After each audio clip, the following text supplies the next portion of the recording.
Hey everybody, Omni here, your favorite purveyor of hacks and goodness. The other day we started omnifying Dark Souls. We managed to locate and create pointers to the player's health and coordinates. Now, let's start to implement the first of the omnified systems, the Apocalypse system. If you don't know what that is, I'll have a link down below to a video that describes what it is that the Apocalypse system does. The only thing that we need in addition to what we already have is the area of code that calculates the damage about to be done to the player, following the player being hit by an enemy. So let's start off by looking for that, and I'll show you some of my techniques to find this type of code, which is a bit more difficult to find than your typical simple value-based memory accessing code. All right, everybody, here we are in Dark Souls once again, and here's our very young omnified cheat table. So we need to start off by looking for that area code I just mentioned, where damage is about to be calculated to the player following a hit. So the first step in finding the area of code that calculates the damage to our player following a hit is to find out what is responsible for updating our health value. So we're gonna right click on our mapped health pointer, and we're gonna click on find out what writes to this address. Here we can see some kind of function here that's constantly going off and updating our health. Let's hope to God that there's gonna be an additional one that shows up here when I get hit actually. So let's go and get smacked.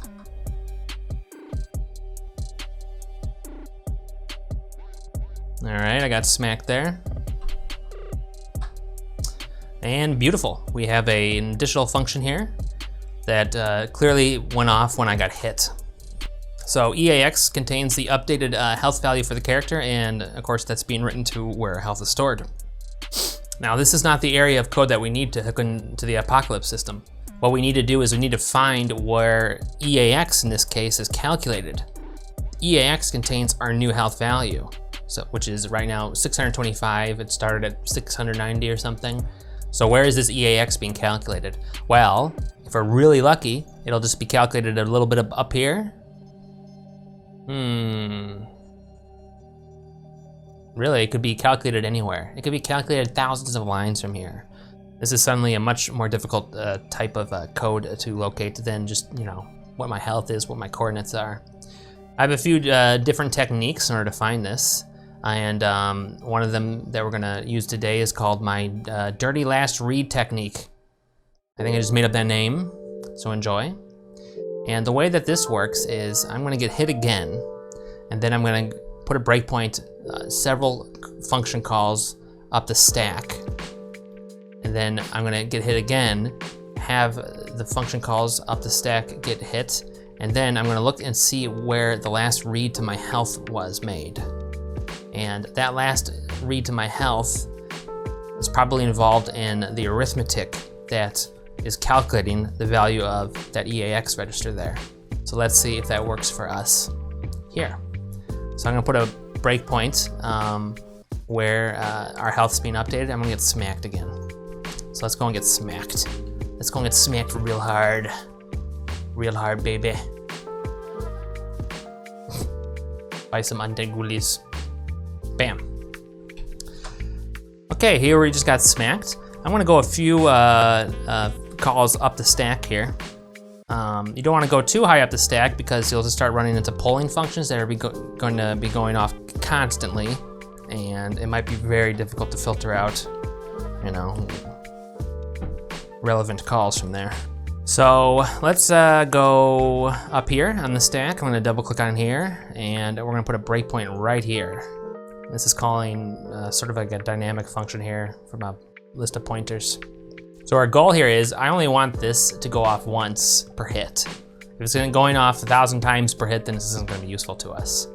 So I wanna see this go off, and then I wanna see, right after I hit run, my health update code go off. Okay, so this is going off once, hit run, and then this went off, perfect. So this is a perfect place to start. So let's get hit again. Okay, we just got hit again. And then right here, I'm going to right click on my health, and I'm gonna find out what axis is my health. And then I'm gonna hit run here. And then whatever the last thing is that shows up here, I hope will be involved in the arithmetic in calculating that EAX register. I'm gonna hit run again, and down here, let's look at this. This looks like a straight up read from our health address in memory. And we have a little bit of arithmetic here. We have the current health EDX being added to EDI. So my thoughts is that EDI could be the damage amount, and then this is what calculates our updated health total prior to it being set. So here's an example of a successful use of my dirty health read technique, which I think is the same name I just ascribed it a second ago. I don't know. Let's put a breakpoint here and see what this looks like after we get hit again. Okay, this is the top of that stack there. We're gonna hit, and it's gonna get calculated here. So here, EDX contains our current health value, 22F hex, which I believe is 559 decimal. And then you can see here, RDI is this FFEA, which is very similar to what we saw in Sekiro. This is a 2's complemented integer that's supposed to express a negative amount. If we want to find out what this represents as a normal number, let's just take FF, and we're going to subtract this RDI value from that. 15. So it's adding negative 15 to 22F. That's, of course, hexadecimal, so it's going to be subtracting 21 from our current health. Let's see if that's true. So this is going to be updating our health to 219 hex, which is 537 decimal. So 22 health. So I was one off. This is where the damage is being calculated. So this right here is where we're going to put in the apocalypse system. And we have all the parameters we need for the apocalypse system in addition to our player health and coordinates, which are also parameters. We need to be able to influence the player's current health as it is prior to the damage calculation occurring. This is separate from what their health is as it is stored in memory. I need to have the value for their health that's used in the working calculation. And then we need to have the damage amount, which is going to be the 2's complemented form of RDI. And we'll throw in the apocalypse system here, and the return values for that apocalypse system are going to influence the EDX and EDI. That's what we will be updating. We got everything we need. Let's implement that apocalypse system, baby. All right, here's our initiate apocalypse system hook. Here's that code we were looking at not too long ago, which is calculating our updated health value. I also copied over my random number generation function that I use in all my Omnified stuff. And I copied over my game neutral player apocalypse system function that we're going to be using here. And I also copied over my game neutral enemy apocalypse system function that we'll be also using. And so here's where we basically determine what we call, and we prepare the parameters for pushing to call them. So the very first thing we want to do is we want to just back up our conditional flags so that they are the same as they were when we're done here. We'll be making lots of comparisons. And the next thing we want to do is we want to figure out, are we calling the player apocalypse or the enemy apocalypse? Player apocalypse gets called if the player's getting damaged. Enemy apocalypse gets called if the enemy's getting damaged. Let's just create some labels for that stuff here. Initiate player apocalypse, and then initiate enemy apocalypse.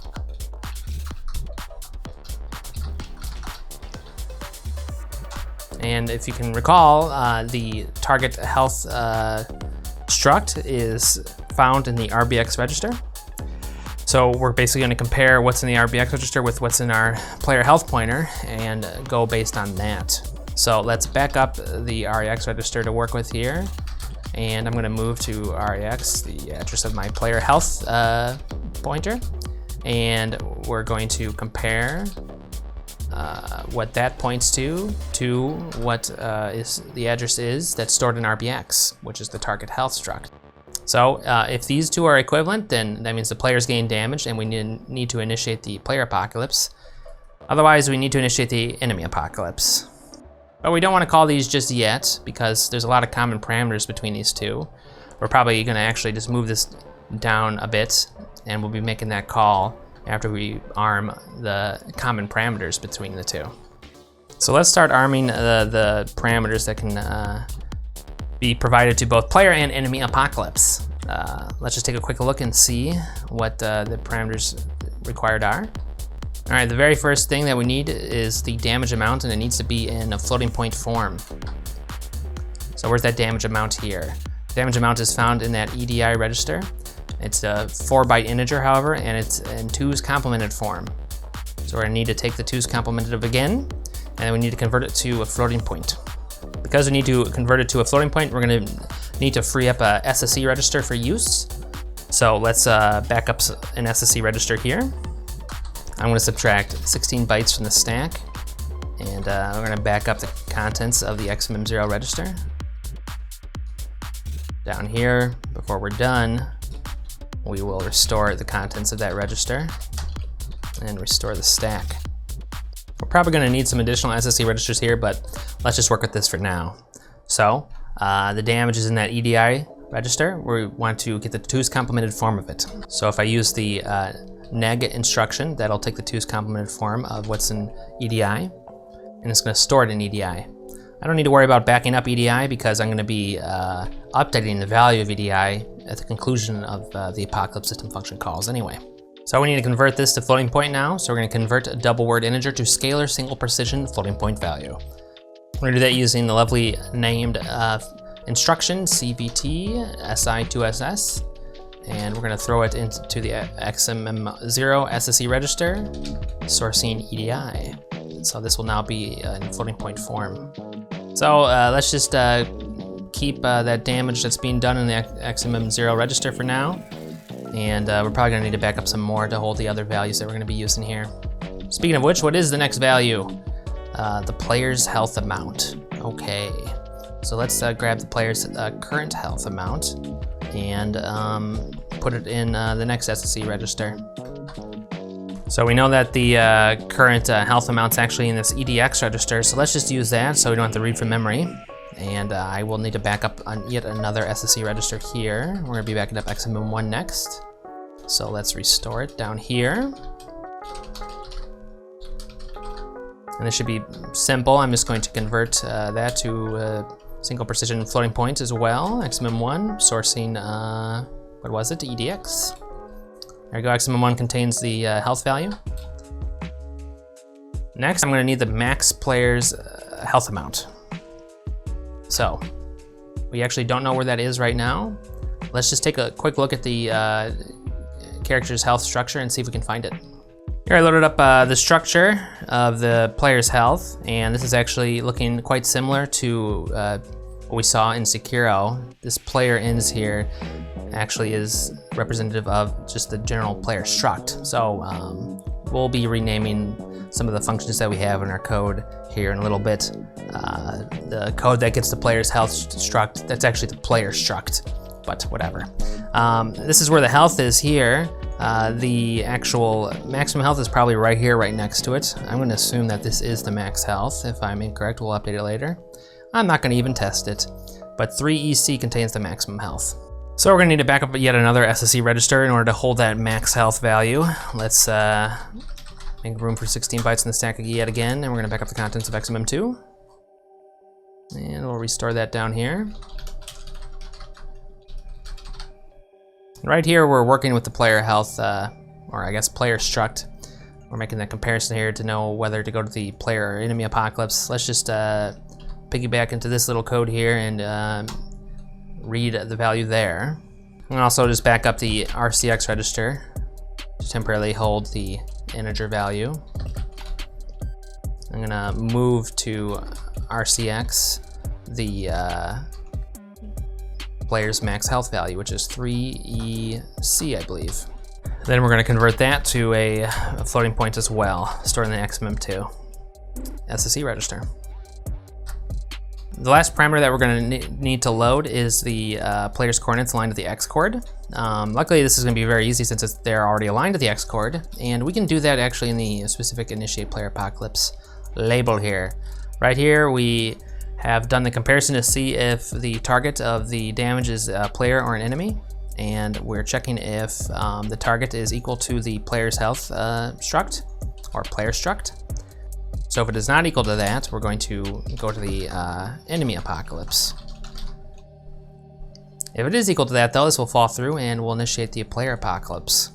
Before we wire these up, let's also back up some other registers that are gonna be changed here. The player and enemy apocalypse function calls are going to use REX and RBX as return values. and those aren't the registers that are actually going to be used for storing the current health in the calculation and the damage being done. So we want to make sure we just back those up here along with these SSE registers so they're restored to as they are when we're done. So right here, let's back up REX, which is going to be changed by the Apocalypse function, and also RBX. We're going to want to restore those here. Pop RBX, pop REX. That also means these registers are fair game to use prior to calling the function. The last parameter, once again, is the player's coordinates. So let's move to REX, the player coords data structure that we got. And then we'll move to RBX, the dereferenced address to that X coordinate. And this is already aligned to the X coordinate, so we don't have to do anything fancy here. So RBX will contain the address to that X coordinate. And this is everything we need in order to call the player Apocalypse function. So let's do that right now. The first parameter is the damage being done. Let's make room for 8 bytes in the stack. And we're going to move onto the stack, contents of XMM0. And we're going to make room for 8 more bytes in the stack. The next one is the current health in the calculation in floating point form. That is currently stored in the XMM1 SSE register. We're going to move that to the stack. And then the third parameter is the maximum health for the player. That is stored in XMM2 right now. So we're going to push that to the stack as well. And then RBX contains the address to our X coordinate. We're going to push that to the stack to wrap it all up. And then all the parameters are armed, and we're going to call execute player Apocalypse. When this is done, we want to process the return parameters. The same return parameter is going to be called, or that we'll have to process when we call the enemy Apocalypse. So let's process both of those in something we'll call initiate Apocalypse exit. And we'll want to jump to there at this point. Here we're going to call the enemy Apocalypse. This is good for Sekiro. I had to make 2 separate videos for initiating the player versus the enemy Apocalypse. Here we're going to do it all in one. So what are the parameters for that? Parameters for that are just damage amount and then the current health in the equation. Much like at the beginning of the initiate player Apocalypse, we're going to make room on the stack for 8 bytes, and we're going to move to the stack, the contents of XM0, which is our damage being done. And then make room for 8 more bytes and move to the stack, the contents of XMM1, which will contain the current health. And then that's it. We'll just call execute enemy Apocalypse. And then we process the return of parameters.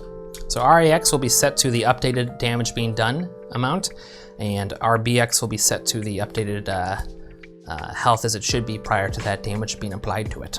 So because in Dark Souls, the health and damage being done are both 4-byte integers and not floating point, we're gonna have to convert them back to integer form. Let's work with the damage being done first. That'll be in REX. I'm gonna move that REX value to XMM0.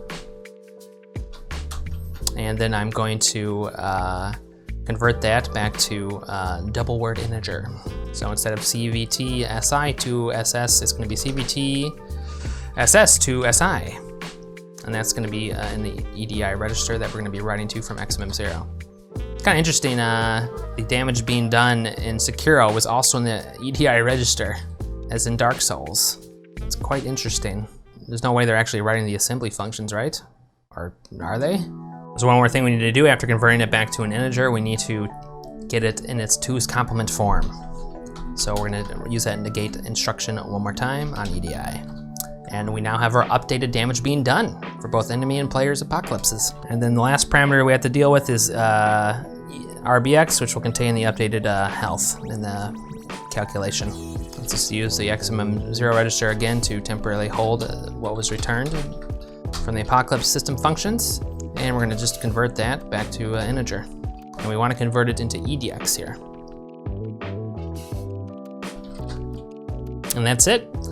That did not take long at all, and it shows you how easy it is to hook up my game neutral assembly functions to new games. I'm damn proud of this stuff.